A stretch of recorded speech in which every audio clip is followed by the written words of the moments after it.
So love and Christian flourishing.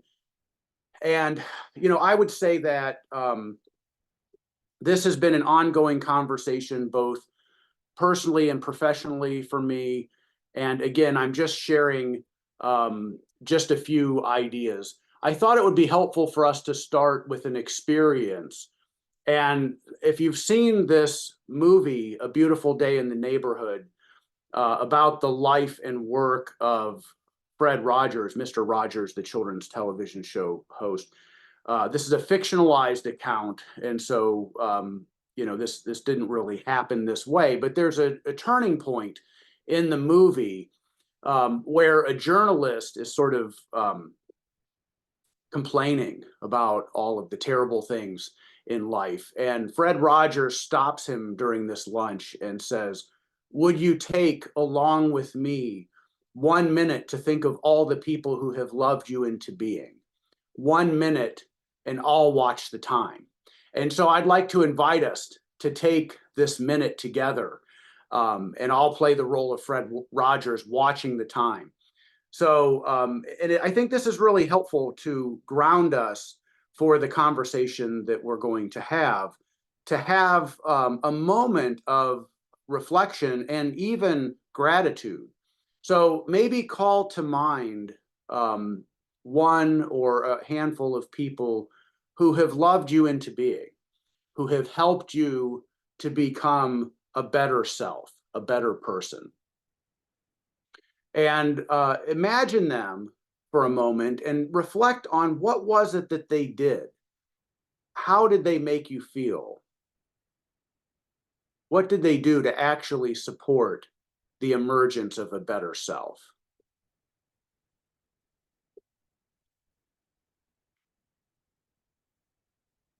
And notice if there's any feeling of gratitude coming up within you for what they've done, for how they have helped you, for how they might have stayed with you during a difficult period, accompanied you through that. And maybe take just a moment to know that if they were aware that you were reflecting with gratitude in this way, that would make them very happy. So that's actually a little bit over a minute.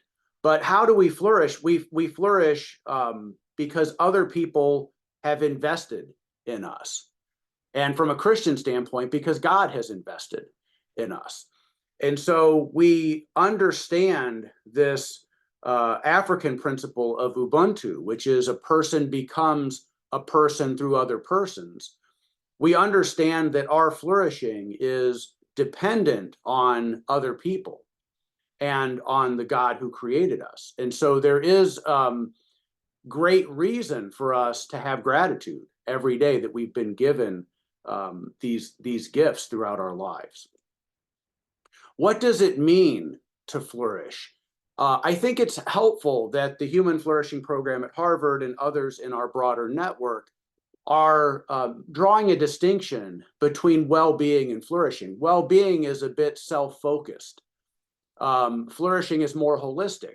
So well-being is the relative state, the relative attainment of a state in which all aspects of a person's life are good as they pertain to that individual. And flourishing is the relative attainment of a state in which all aspects of a person's life are good, including the context in which that person lives. So we can extract self-focused well-being and feel psychologically, subjectively good about that, but we wouldn't necessarily say we're flourishing. So if I tried to model the behavior here of Alex Honnold from the documentary film Free Solo, climbing tall mountains without ropes, I might feel subjectively good if I could pull that off, but I don't think my family would feel so good. I don't think I'd be creating a situation in which everyone can flourish. I'm not skillful enough to do this without great risk. So there's some contribution that we're making to all of the contexts in which we live that is helping to regenerate the conditions that are necessary for everyone to flourish. And so the context would include our natural world, our social and political world, and for Christians, the spiritual world. And so when we think about flourishing, it's about how the experience of subjective well-being across all domains aligns with the regeneration of conditions necessary to create flourishing for everyone. And in a Christian context, to do the will of God, to build, to co-create the kingdom of God. How do we assess flourishing? Well, there's a variety of modes of inquiry, and some of you are familiar with the Global Flourishing Study. We hope to have the first wave of data available in mid-February, and we'll begin to share findings from that global survey of 22 countries.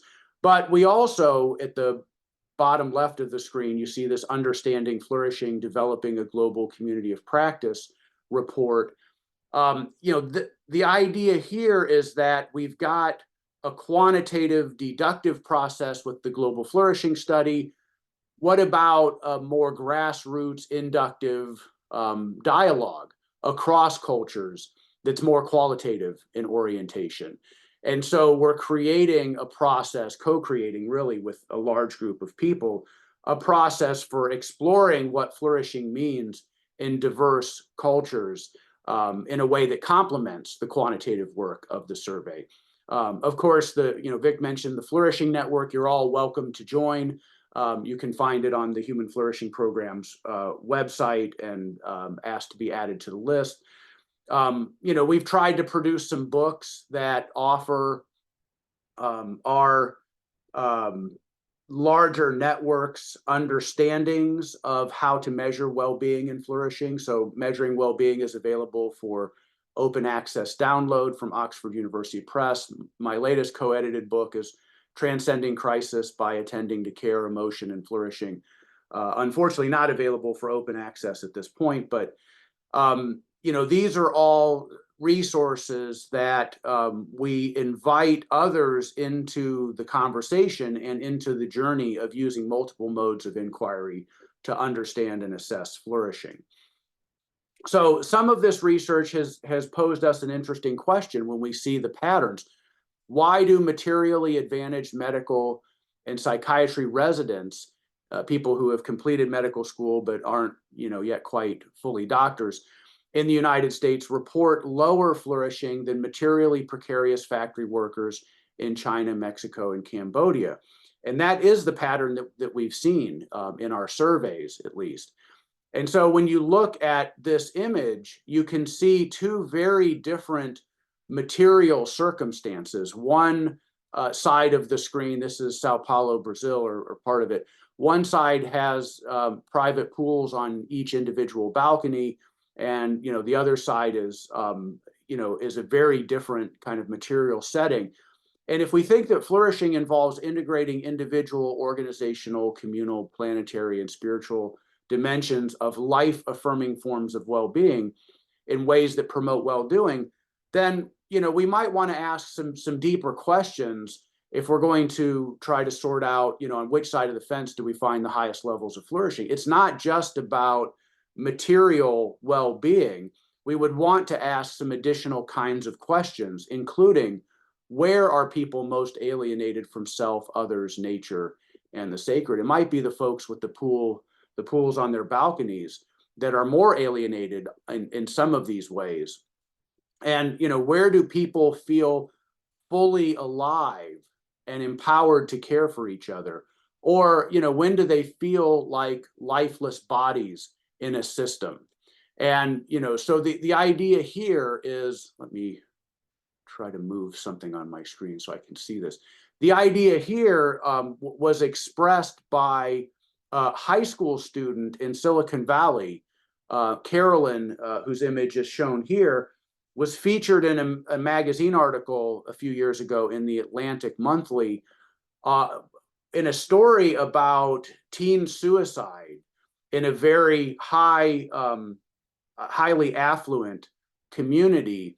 And she was the representative to the school board, I want to say in Palo Alto. I'm blanking exactly on the name of the city, but these students had abundant material resources and bright futures from a career standpoint, but she said we feel like lifeless bodies in a system. And you can see the sort of facial expression here reflects that. And then you contrast that with the warm smile of Akbar Cook, a principal in a relatively underfunded school district in New Jersey, who eventually installed washing machines and dryers in the school because students in the school couldn't get their, didn't have access to these machines and were coming to school with dirty clothes and being bullied as a result.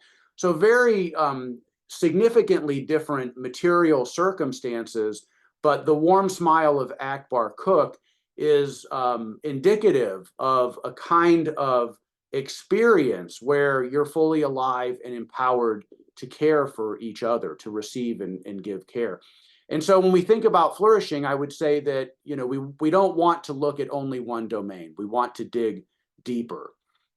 And this is why increasingly I'm settling on the construct of love as the essence of flourishing. Of course, there's love is the highest theological virtue in the Christian tradition. And so there's good theological reasons to place love at the center. But I like this idea of love as the capacity to see. You know, love is a feeling, love is an action.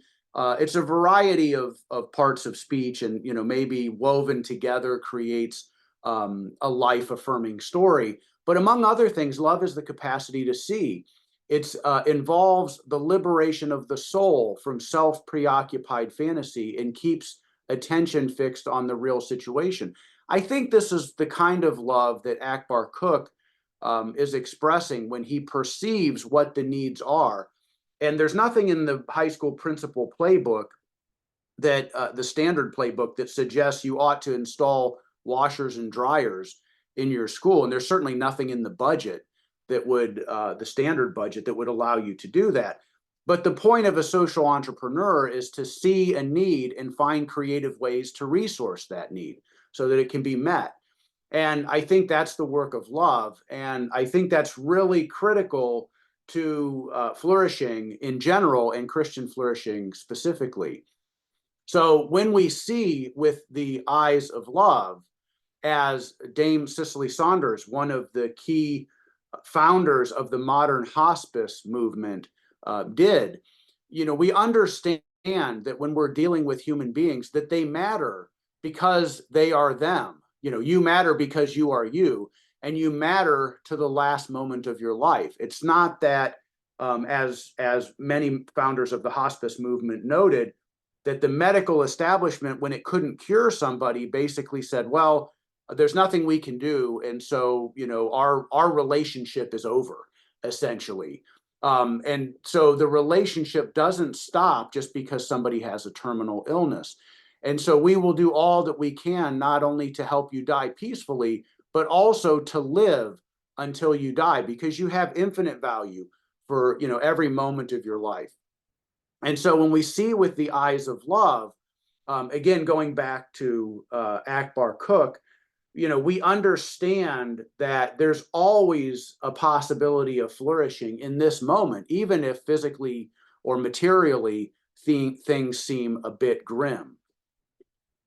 My friend Bill Pearson is a medical faculty member, and when he was at the Medical College of Georgia, he noticed that, and these are the scores of his students you can see displayed on this figure, with burnout, high burnout, and very low wellness in the bottom right quadrant, and the sort of national standard represented by the red circle with the star in it.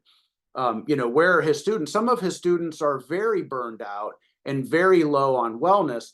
And, you know, from one standpoint, you might say, well, this is medical school. It's supposed to be rigorous. It's supposed to weed people out. So that's as it should be. And some of these students won't be here next year. And I've done my job as a rigorous medical faculty member in weeding them out. But that's, you know, that's not the eyes of love. And that's not how Bill saw it. And so what can we do to promote flourishing when people are suffering and languishing in this way?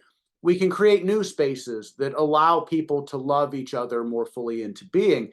And you can see what happens when I hit the animation here. Once Bill creates this learning community that enabled these students to connect with each other and grow in virtue and grow in friendship, nothing changed about the level of rigor of their courses or how demanding medical school was, but something dramatically changed about their own experience of burnout and wellness as measured on the standard form. And so you can see them move up and to the left from this bottom right quadrant. And even the students at the top seem to move up. So even if they were already flourishing, they also improved. So everybody's scores improved. And, you know, that's not really in his job description as a standard medical faculty member, but it is in his job description as a Christian. Christians, Bill tells me, are called to redeem spaces that are in need of redemption. And so you can see at the end of the semester, Bill in the suit and the students laughing and smiling, and knowing that they've survived this very demanding educational process by loving each other more fully into being. So what does a Christian lens add to love and flourishing? My dear friend and recently departed collaborator, Manuel Guillen, wrote a beautiful book called Motivation in Organization, Searching for a Meaningful Work-Life Balance. And he says that the all motivations in the workplace, and that could include universities and medical schools as well, and we've got some data on this, especially from universities. All motivations trace back to a logic of love. The question is, what are we loving? What is the object of our love? If we are focused, as many schools and workplaces are, on useful good and pleasant good, then we want to receive love and support from others as we grow in our ability to become doctors or whatever our career might be. We're learning, we're being educated.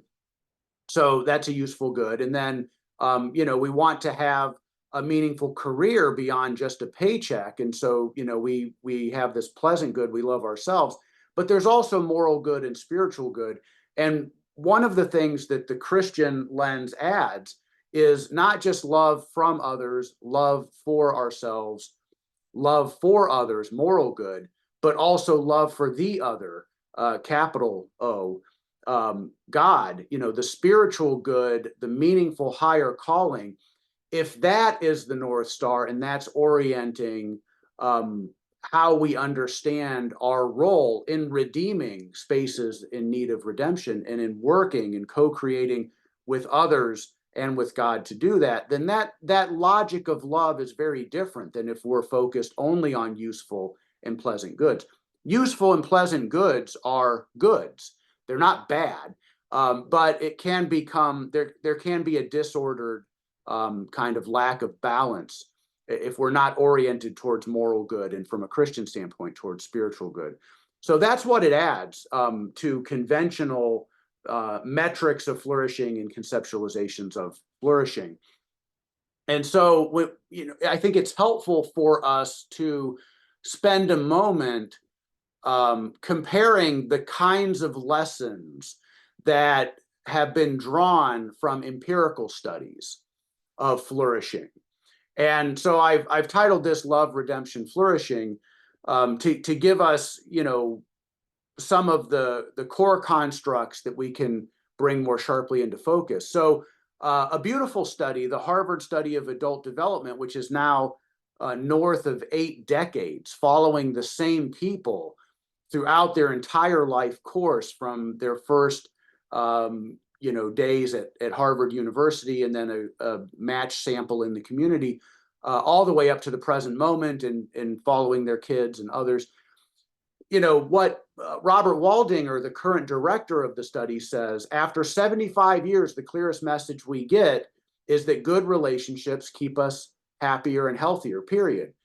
And that, of course, is useful information. I think that's really helpful. And others have made this point as well. David Brooks in The Social Animal, another, Bob's book is The Good Life, and it's very popular and selling well. And David Brooks' book, The Social Animal, sold a lot of copies, and they're good books. He notes that the thick web of relations are the essence of human flourishing. And then Andy Crouch wrote a rather critical review of David Brooks' book, The Social Animal and Christianity Today, titled Common Grace and Amazing Grace. Brooks's portrait of human flourishing lacks the essential elements of rescue and redemption. And so the essence of flourishing is relations, or there's essential elements, additional elements of rescue and redemption that goes beyond human relations. And Crouch notes that when Brooks tries to paint a normative picture, he falters. And without a consideration of the world to come, it may be that human flourishing is a cruel mirage. We are no less than social animals, says Crouch, but to understand ourselves, let alone flourish, we must also grasp that we were made to be far more. So I want to walk through some verses just to orient our conversation a bit. And we're almost done. We'll go into some conversation, but I'll share a couple of stories and a few findings. But before we do that, I think it's helpful to orient ourselves to a few verses. And I think that servanthood can serve as a key to understanding how these verses fit together, because sometimes they seem, maybe that they're contradicting in some ways, but they're actually not. And I draw this distinction between servanthood and servitude from this book, Christian Caregiving, which is about the Stephen ministries, the lay ministries of caring for people in a congregation by other members of the congregation. And this book by the founder of the Stephen Ministries was offering some guidance on how to move through these sometimes very challenging circumstances. For example, caring for a member of a congregation who has advanced Alzheimer's and might not be able to remember a lot, and might even be aggressive or sometimes uncooperative in various ways. And so this can be a challenge, and people can start to experience burnout. But what the author says is there's an important distinction between servanthood and servitude. Servitude is a burden we don't want, and we don't know exactly why we're doing it. We're forced into involuntary labor. Whereas servanthood, we accept gratefully and freely, and it's a choice that we are joyfully making to be responsible for something that we are gifted to respond to. And so servanthood would keep into focus God's purposes and God's empowerment, whereas servitude, we would sort of feel like we're on our own and it's meaningless and it's just a burden. And so when we walk through these verses, I think servanthood is a good construct to keep in mind as we think about what it means to experience love and Christian flourishing. So, of course, the famous verse, God is love. Whoever lives in love lives in God, and God in them. And then, for God so loved the world that he gave his one and only Son, that whoever believes in him shall not perish but have eternal life. There's an expression of service here in these verses. And then, of course, the greatest commandment, as Jesus describes it, is love the Lord your God with all your heart and with all your soul and all your mind. This is the first and greatest commandment. And the second is like it: love your neighbor as yourself.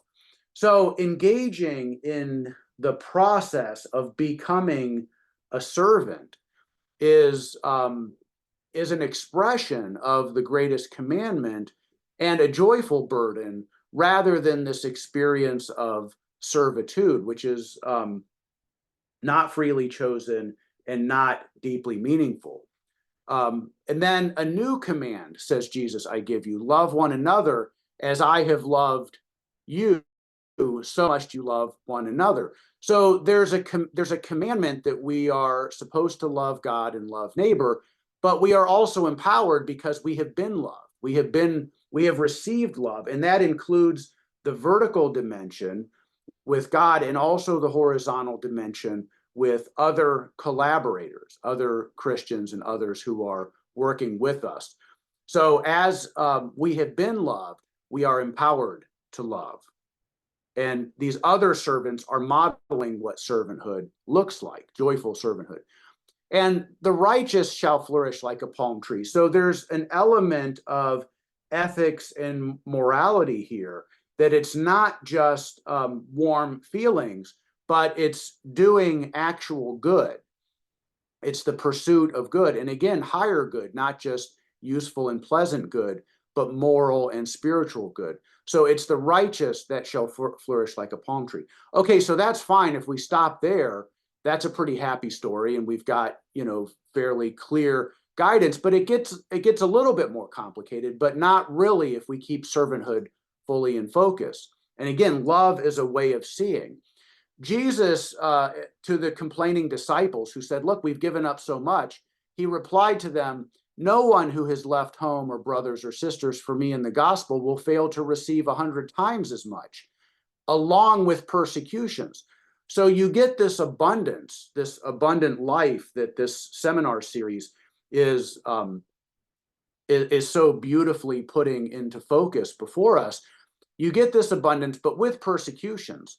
What does that mean? Well, blessed are those who are persecuted because of righteousness, for theirs is the kingdom of heaven. And then finally, if we live for the Lord. If we die for the Lord. So whether we live or die, we belong to the Lord. So this experience of persecution might entail suffering, but the suffering is intimately bound up with flourishing. And in the next slide, we'll talk about the cup of joy and suffering, which serves as the title of a chapter in one of my co-authored books.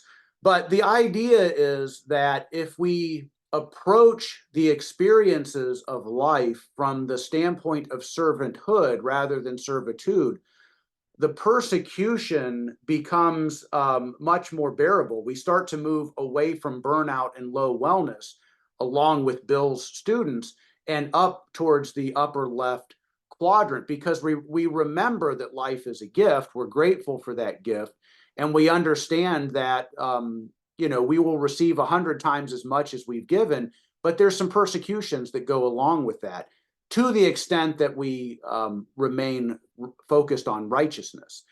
And so this is the seeming paradox that's not really a paradox.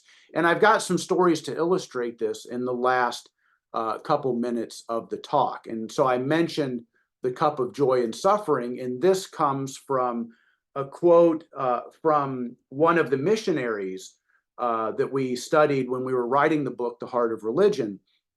And I'll quote this at length. And again, this is where there's a mention of the death of a young child, and that can be very traumatic. So I want to note that that's coming up here. Again, it's not graphic, but it is challenging.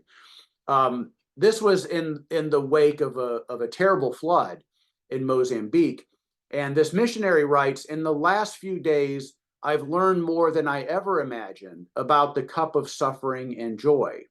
After driving all day through the mud and potholes of Zambezia to minister and deliver food to a distant village devastated by floods, I rocked a tiny starving baby in my arms and tried to find milk to no avail. And I drank the cup of his suffering, of God's suffering. I also drank the cup of joy. God opened the door for us to provide food for 14 refugee camps in the province. Truly, we are filled with inexpressible joy, knowing we dwell in the shelter of the Most High God. We rest in the shadow of the Almighty. He is our refuge and our fortress. We put our trust in him. He covers us in his wings of love, and we find safety in him. He loves us. He rescues us and commands his angels to surround us. Trouble has come to our nation, and we've opened our eyes and seen the pain. We have opened our ears to hear the cry of the desperate, and so we drink his cup of suffering.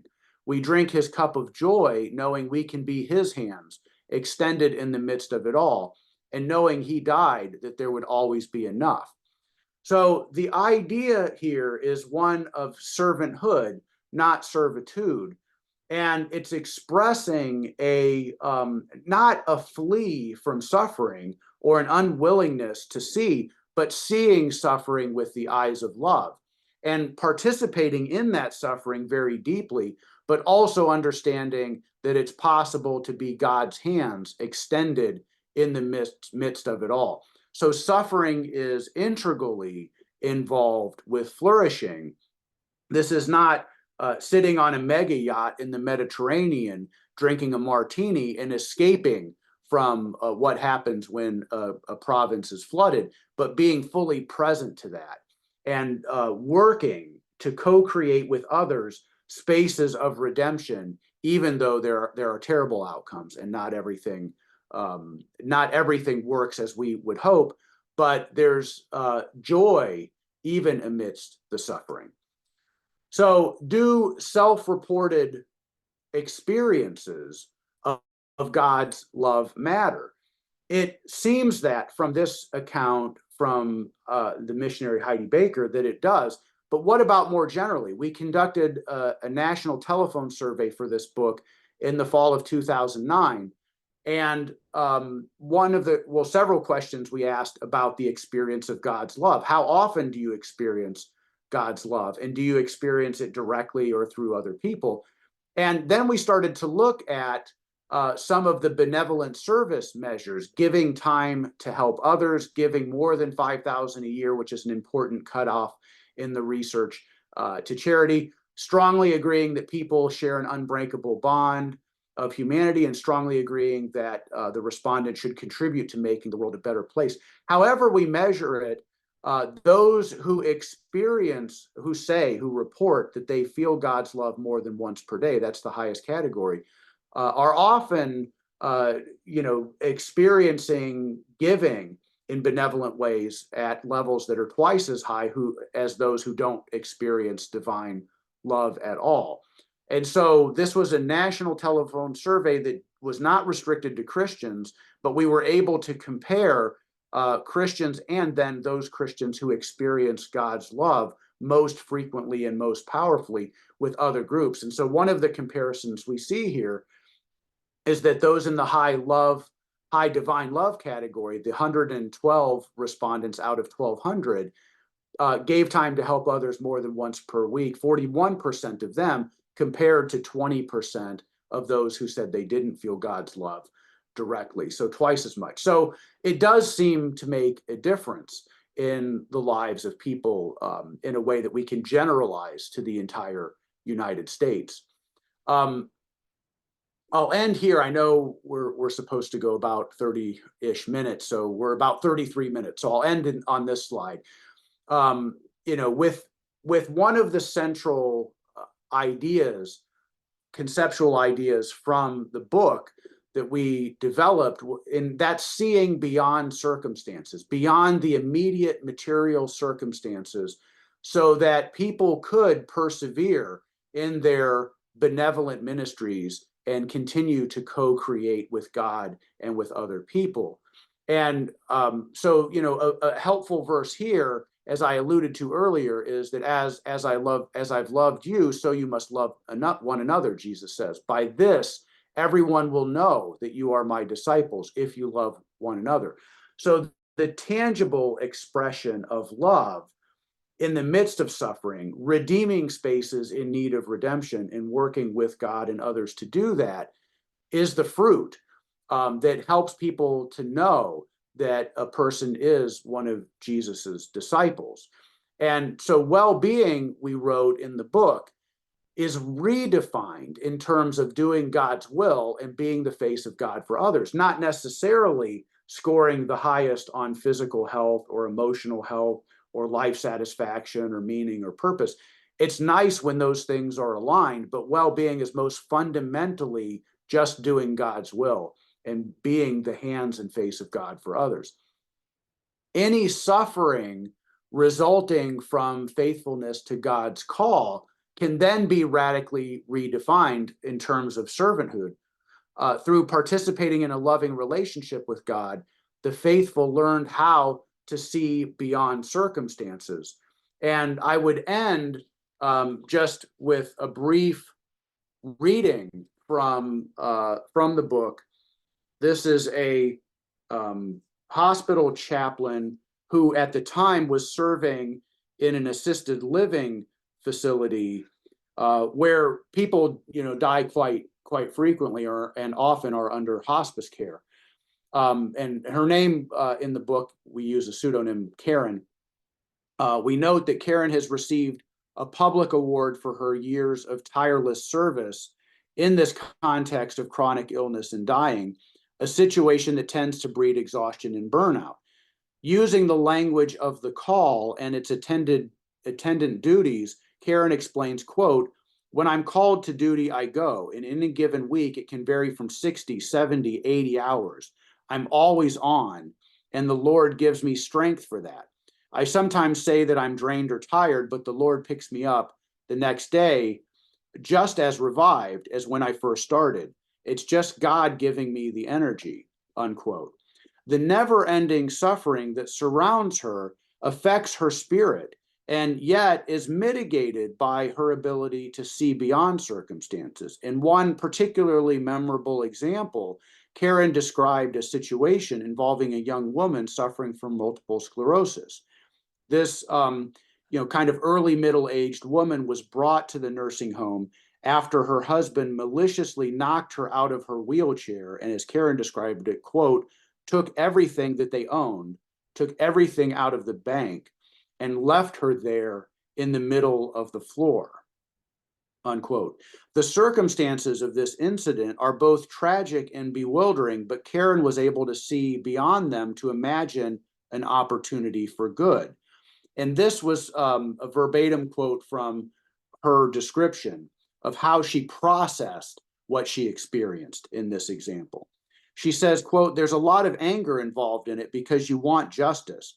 Where I go is, thank you, God, for bringing her here. So now we can try to take care of her and help her pick up her broken pieces. But there are moments, often weekly, that I think, why, God? I do believe God's shoulders are big enough for the why. He knows my mind is not big enough to understand everything. The Bible says my thoughts are not your thoughts, neither are my ways your ways. And so I do the best with making meaning and bringing light to the situation that I can and asking God to give me that light.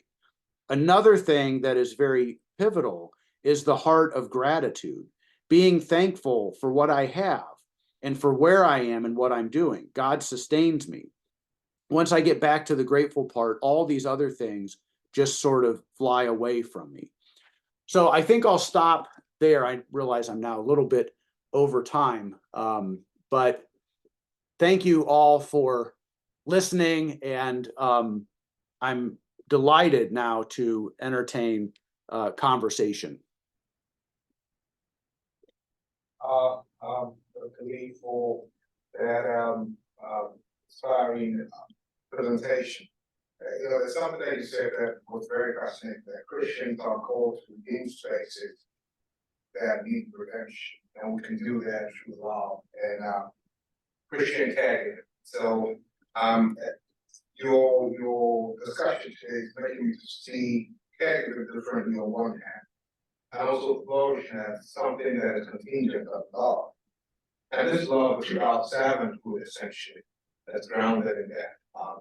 I think we'll open the floor for questions, but before we do that, just for a minute, I wanted to also mention about our summer school that's coming up this June.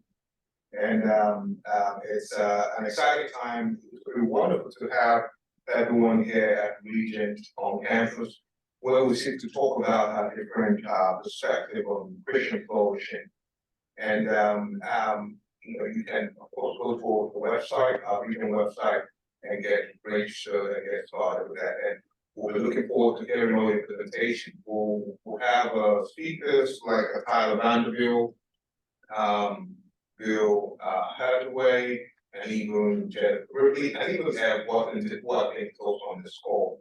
So it's we're looking forward to that. But let's get into the questions right away. And I think we have some questions on the chat. Maybe we'll start from there. And if we have some of our people here that have questions, we can also attend to that. So what's the first question? Dave? Look at the chat so we can see. We just have a comment from São Paulo, Brazil, from Dana de Campos. Yes. And she just mentions about her experience with those who live in the favelas and coexist with the business people. Right. And I think Bill, by the way, he had a question.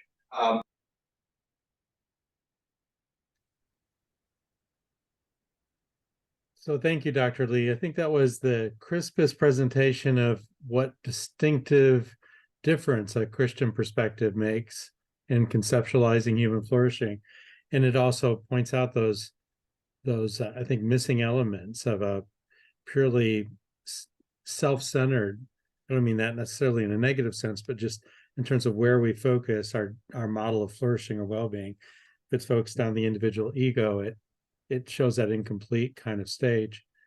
I've been trying to think through this, and I still don't feel like I can fully articulate this, but when I think about the biblical picture of shalom, love is certainly central, it's key.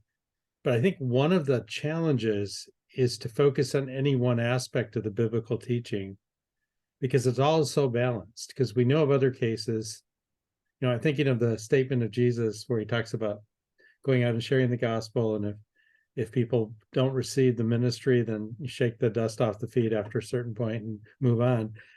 So there's, and I'm also thinking about your students that were studied, I think in Georgia by your friend in medical school. And of course, one of the things that happens in Western medicine is a kind of hardening that occurs. So when you're around a lot of suffering, you don't go home and you're not a wreck every night, because you learn to, okay, well, another person died today.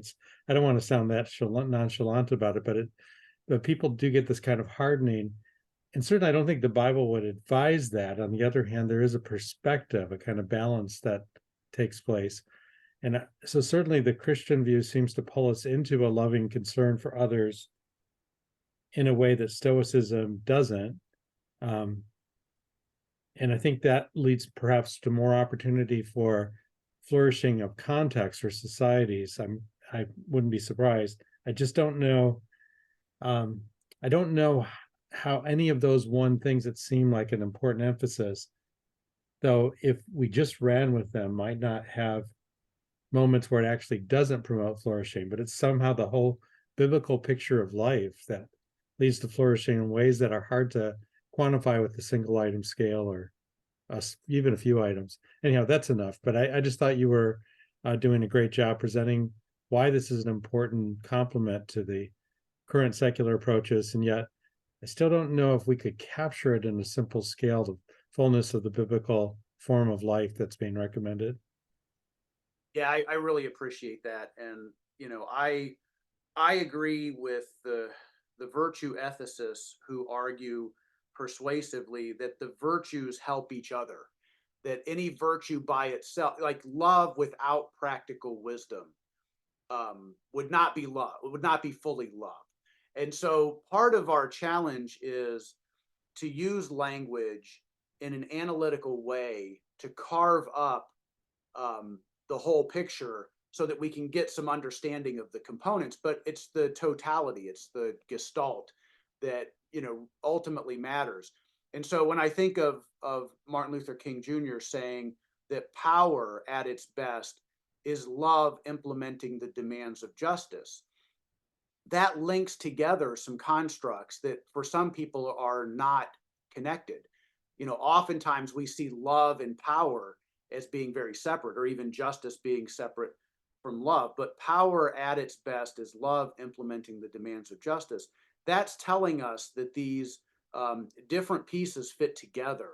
And so, certainly there's so much more to, to share that, I already went over my half hour by a few minutes just talking about love and flourishing.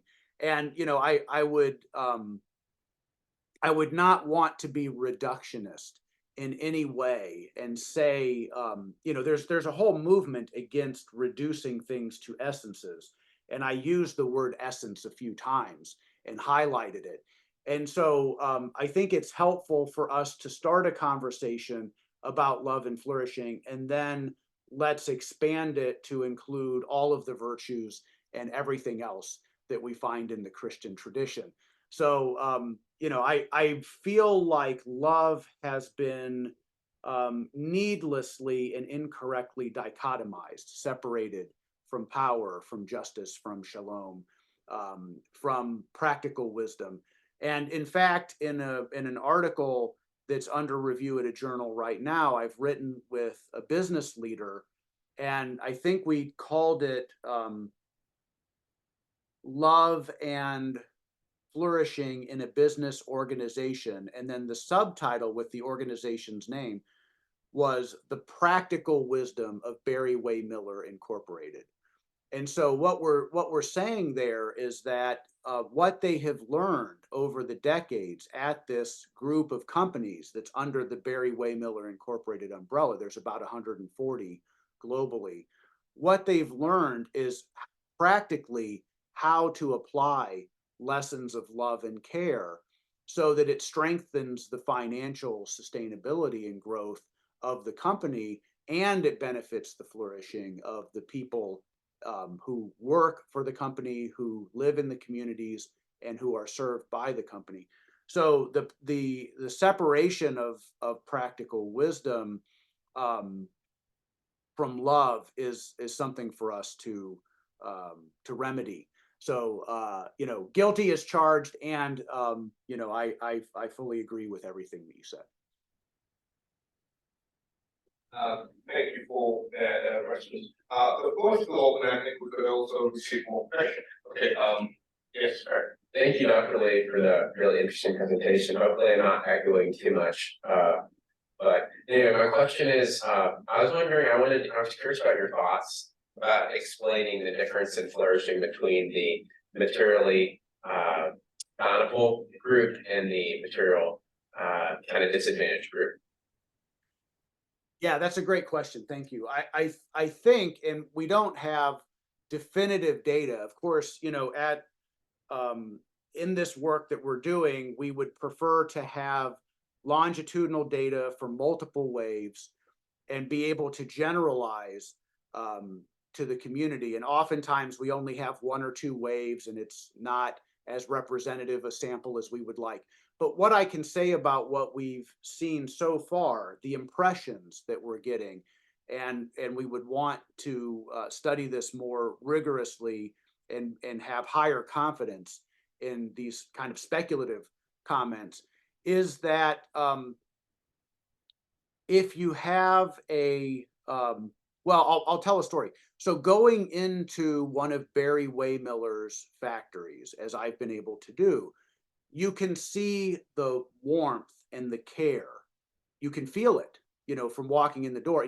You go into other kinds of factories and other kinds of workplaces, and it's ice cold. And so there's something about, and even Heidi Baker, who I quoted at length, the missionary in Mozambique, started life in Laguna Beach, California, one of the wealthiest communities in one of the wealthiest countries in the history of humanity, and felt very clearly a kind of spiritual poverty. And so walked away from that wealth in favor of, walked away from material wealth in favor of spiritual wealth.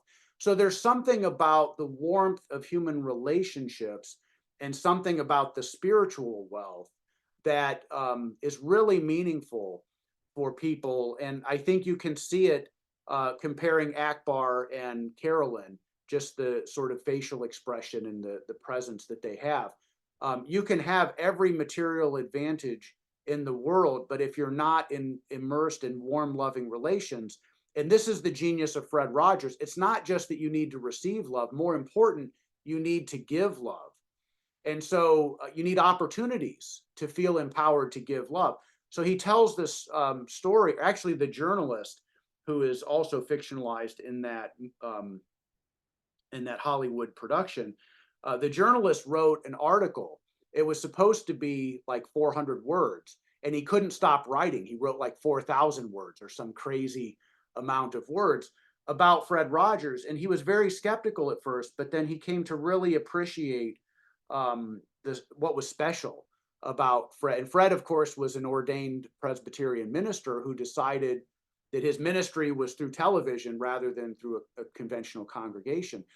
And Fred received a request from a mother of a child, I think, who had cerebral palsy. And the mom said, "Would you please visit my son?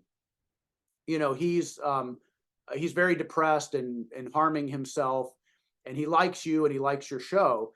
And Fred said, "Well, it just happens that I'm going to be in town for a television award, so yes, I can stop by." And the journalist accompanied him, and they met with the child, and Fred said to the child, "Would you pray for me?" And as the journalist tells it, people had always prayed for the child, but nobody had asked the child to pray for them. And the journalist, Tom, I think his name was, said to Fred afterwards, that was a very, beautiful thing, loving thing that you did for that kid to give him an opportunity to pray for you. And Fred looked at him and said, "What are you talking about? I did that for me. I figure he's closer to God than I am, and I need help."